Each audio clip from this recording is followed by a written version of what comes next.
Livro Problema do Ser, do Destino e da Dor, de Leon Denis, 1905. Capítulo 24. A disciplina do pensamento e a reforma do caráter. O pensamento, dizíamos, é criador. Não atua somente em torno de nós, influenciando nossos semelhantes para o bem ou para o mal, atua principalmente em nós, gera nossas palavras, nossas ações e, com ele, construímos, dia a dia, o edifício grandioso ou miserável de nossa vida presente e futura. Modelamos nossa alma e seu invólucro com os nossos pensamentos, estes produzem formas, imagens que se imprimem na matéria sutil, de que o corpo fluídico é composto. Assim, pouco a pouco, nosso ser povoa-se de formas frívolas ou austeras, graciosas ou terríveis, grosseiras ou sublimes, a alma se enobrece, embeleza ou cria uma atmosfera de fealdade. Segundo o ideal a que visa, a chama interior aviva-se ou obscurece-se. Não há assunto mais importante que o estudo do pensamento, seus poderes e sua ação.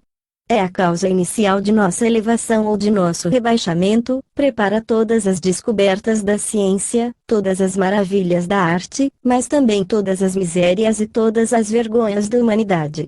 Segundo o impulso dado, funda ou destrói as instituições como os impérios, os caracteres como as consciências.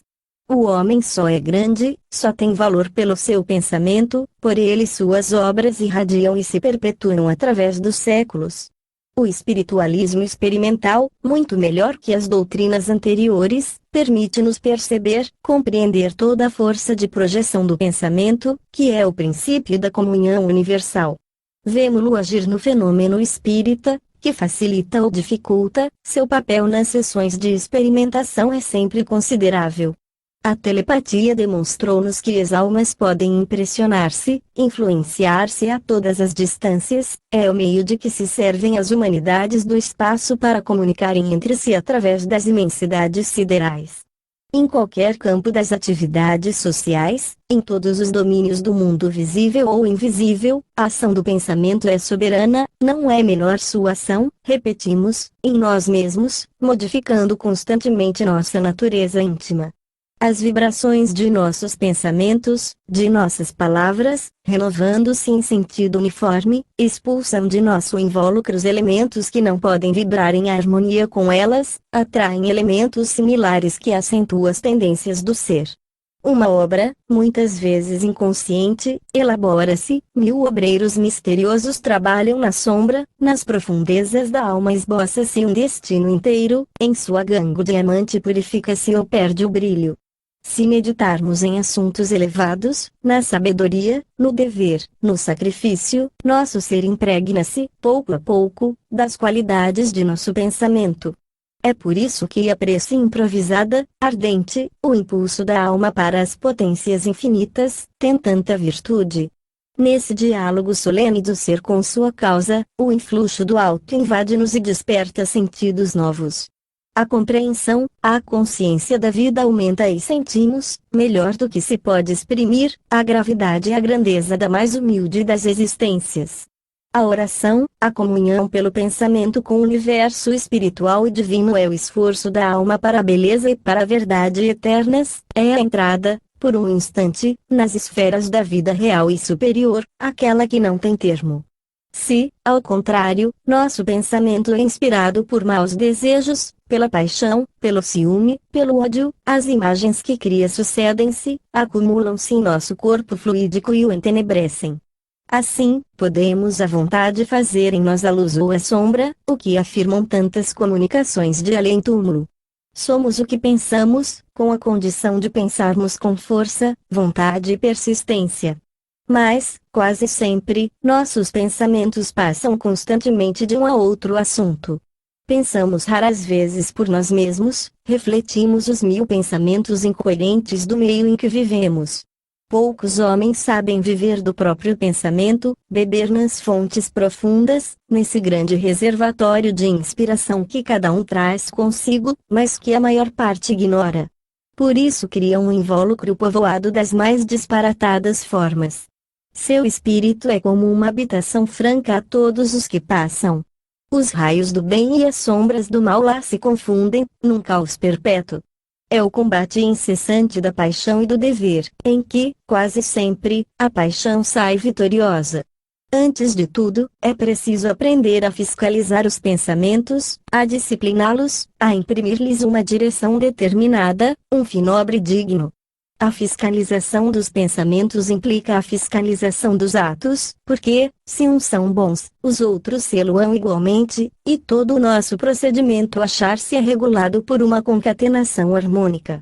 Todavia, se nossos atos são bons e nossos pensamentos maus, apenas haverá uma falsa aparência do bem e continuaremos a trazer em nós um foco malfazejo, cujas influências, mais cedo ou mais tarde, derramar-se-ão fatalmente sobre nossa vida. Às vezes observamos uma contradição surpreendente entre os pensamentos, os escritos e as ações de certos homens, e somos levados, por essa mesma contradição, a duvidar de sua boa-fé, de sua sinceridade. Muitas vezes não há mais do que uma interpretação errônea de nossa parte. Os atos desses homens resultam do impulso surdo dos pensamentos e das forças que eles acumularam em si no passado. Suas aspirações atuais, mais elevadas, seus pensamentos mais generosos traduzir-se-ão em atos no futuro. Assim, tudo se combina e explica quando se consideram as coisas do largo ponto de vista da evolução, ao passo que tudo fica obscuro, incompreensível, contraditório, com a teoria de uma vida única para cada um de nós. É bom viver em contato pelo pensamento com os escritores de gênio, com os autores verdadeiramente grandes de todos os tempos e países, lendo, meditando suas obras, impregnando todo o nosso ser da substância de sua alma. As radiações de seus pensamentos despertarão em nós efeitos semelhantes e produzirão, com o tempo, modificações de nosso caráter pela própria natureza das impressões sentidas. E necessário escolhermos com cuidado nossas leituras, depois amadurecê-las e assimilar-lhes a quintessência. Em geral lê-se demais, lê-se depressa e não se medita. Seria preferível ler menos e refletir mais no que se leu.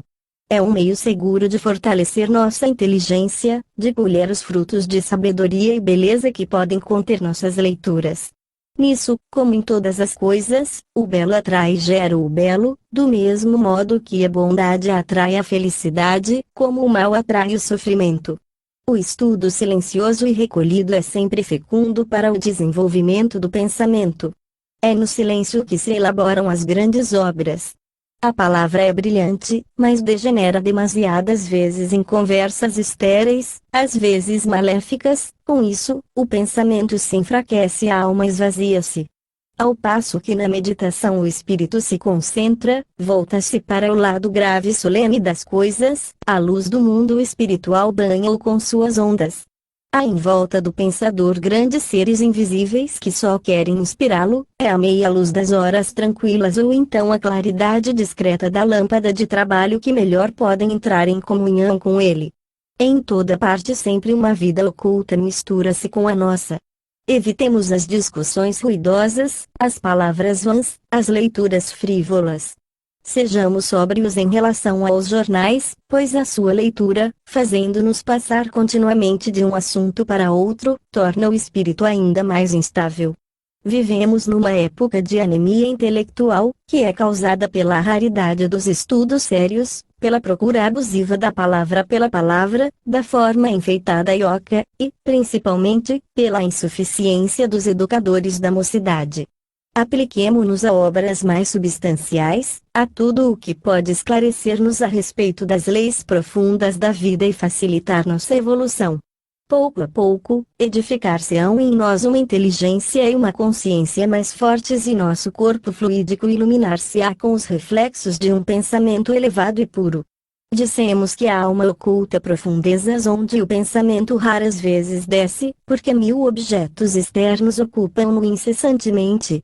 Sua superfície, como a do mar, é muitas vezes agitada, mas por baixo se estendem regiões inacessíveis às tempestades. Aí dormem as potências ocultas, que esperam o nosso chamamento para emergirem e aparecerem. O chamamento raras vezes se faz ouvir e o homem agita-se em sua indigência, ignorante dos tesouros inapreciáveis que nele repousam. É necessário o choque das provações, as horas tristes e desoladas para fazer-lhe compreender a fragilidade das coisas externas e encaminhá-lo para o estudo de si mesmo, para a descoberta de suas verdadeiras riquezas espirituais. É por isso que as grandes almas se tornam tanto mais nobres e belas quanto mais vivas são suas dores. A cada nova desgraça que as fere tem a sensação de se haverem aproximado um pouco mais da verdade e da perfeição, e com esse pensamento experimentam uma espécie de volúpia amarga. Levantou-se no céu de seu destino uma nova estrela, cujos raios trêmulos penetram no santuário de sua consciência e lhe iluminam os recônditos. Nas inteligências de cultura elevada faz sementeira desgraça, cada dor é um sulco onde se levanta uma seara de virtude e beleza. Em certas horas de nossa vida, quando morre nossa mãe, quando se desmorona uma esperança ardentemente acariciada, quando se perde a mulher, o filho amado, cada vez que se despedaçam dos laços que nos ligavam a este mundo, uma voz misteriosa eleva-se nas profundezas de nossa alma, voz solene que nos fala de 1000 leis augustas, mais veneráveis que as da terra, e entreabre-se todo um mundo ideal. Mas os ruídos do exterior abafam-na bem depressa e o ser humano recai quase sempre em suas dúvidas, em suas hesitações, na vulgaridade de sua existência. Não há progresso possível sem observação atenta de nós mesmos. É necessário vigiar todos os nossos atos impulsivos para chegarmos a saber em que sentido devemos dirigir nossos esforços para nos aperfeiçoarmos. Primeiramente, regular a vida física, reduzir as exigências materiais ao necessário, a fim de garantir a saúde do corpo, instrumento indispensável para o desempenho de nosso papel terrestre. Em seguida, disciplinar as impressões, as emoções, exercitando-nos em dominá-las, em utilizá-las como agentes de nosso aperfeiçoamento moral, aprender principalmente a esquecer, a fazer o sacrifício do eu. A desprender-nos de todo o sentimento de egoísmo. A verdadeira felicidade neste mundo está na proporção do esquecimento próprio. Não basta crer e saber, é necessário viver nossa crença, isto é, fazer penetrar na prática diária da vida os princípios superiores que adotamos. É necessário habituarmos-nos a comungar pelo pensamento e pelo coração com os espíritos eminentes que foram os reveladores, com todas as almas de escola que serviram de guias à humanidade, viver com eles numa intimidade cotidiana, inspirarmos-nos em suas vistas e sentir sua influência.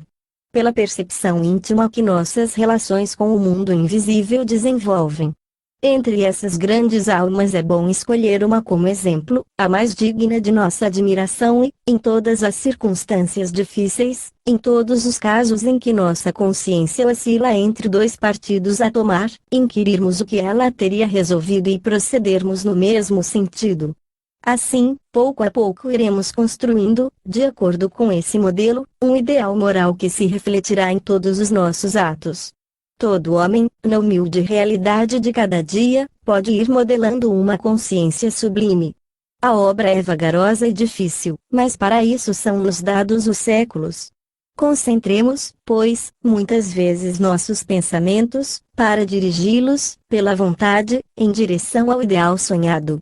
Meditemos nele todos os dias, à hora certa, de preferência pela manhã, quando tudo está sossegado e repousa ainda à nossa volta, nesse momento a que o poeta chama a hora divina, quando a natureza, fresca e descansada, acorda para as claridades do dia. Nas horas matinais, a alma, pela oração e pela meditação, eleva-se com mais fácil impulso até às alturas donde se vê e compreende que tudo, a vida, os atos, os pensamentos, está ligado a alguma coisa grande e eterna e que habitamos um mundo em que potências invisíveis vivem e trabalham conosco.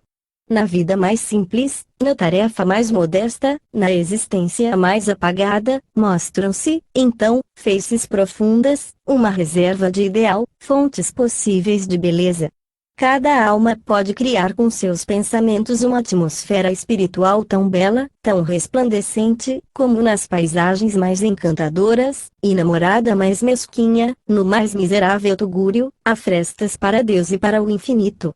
Em todas as nossas relações sociais, em nossas relações com os nossos semelhantes, é preciso lembrarmos-nos constantemente de que os homens são viajantes em marcha, ocupando pontos diversos na escala da evolução pela qual todos subimos. Por conseguinte, nada devemos exigir, nada devemos esperar deles que não esteja em relação com seu grau de adiantamento. A todos devemos tolerância, benevolência e até perdão, porque se nos causam prejuízo, se escarnecem de nós e nos ofendem, é quase sempre pela falta de compreensão e de saber, resultantes de desenvolvimento insuficiente. Deus não pede aos homens senão o que eles têm podido adquirir à custa de lentos e penosos trabalhos. Não temos o direito de exigir mais.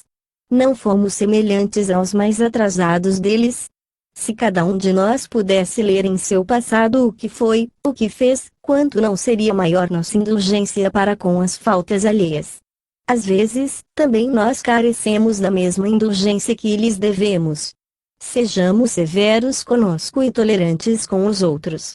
Instruamo-los, esclareçamo-los, guiemo-los com doçura, é o que a lei de solidariedade nos preceitua. Enfim, é preciso saber suportar todas as coisas com paciência e serenidade. Seja qual for o procedimento de nossos semelhantes para conosco, não devemos conceber nenhuma animosidade ou ressentimento, mas, ao contrário, saibamos fazer reverter em benefício de nossa própria educação moral todas as causas de aborrecimento e aflição. Nenhum revés poderia atingir-nos, se, por nossas vidas anteriores e culpadas, não tivéssemos dado margem à diversidade. É isso que muitas vezes se deve repetir. Chegaremos, assim, a aceitar todas as provações sem amargura, considerando-as como reparação do passado ou como meio de aperfeiçoamento.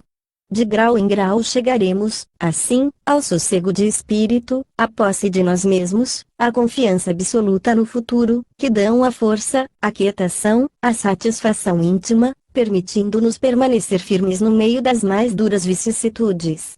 Quando chega a idade, as ilusões e as esperanças vãs caem como folhas mortas, mas as altas verdades aparecem com mais brilho, como as estrelas no céu de inverno através dos ramos nus de nossos jardins. Pouco importa, então, que o destino não nos tenha oferecido nenhuma glória, nenhum raio de alegria, se tiver enriquecido nossa alma com mais uma virtude, com alguma beleza moral. As vidas obscuras e atormentadas são, às vezes, as mais fecundas, ao passo que as vidas suntuosas nos prendem, bastas vezes e por muito tempo, na corrente formidável de nossas responsabilidades.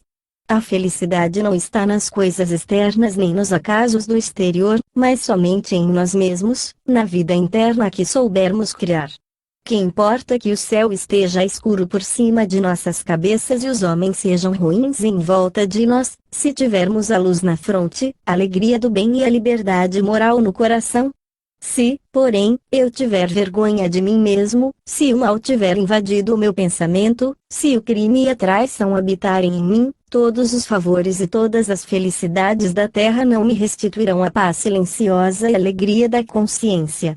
O sábio cria, desde este mundo, para si mesmo, um refúgio seguro, um lugar sagrado, um retiro profundo aonde não chegam as discórdias e as contrariedades do exterior. Do mesmo modo, na vida do espaço a sanção do dever e a realização da justiça são de ordem inteiramente íntima, cada alma traz em si sua claridade ou sua sombra, seu paraíso ou seu inferno. Mas, lembremo-nos de que nada há irreparável, a situação atual do espírito inferior não é mais que um ponto quase imperceptível na imensidade de seus destinos.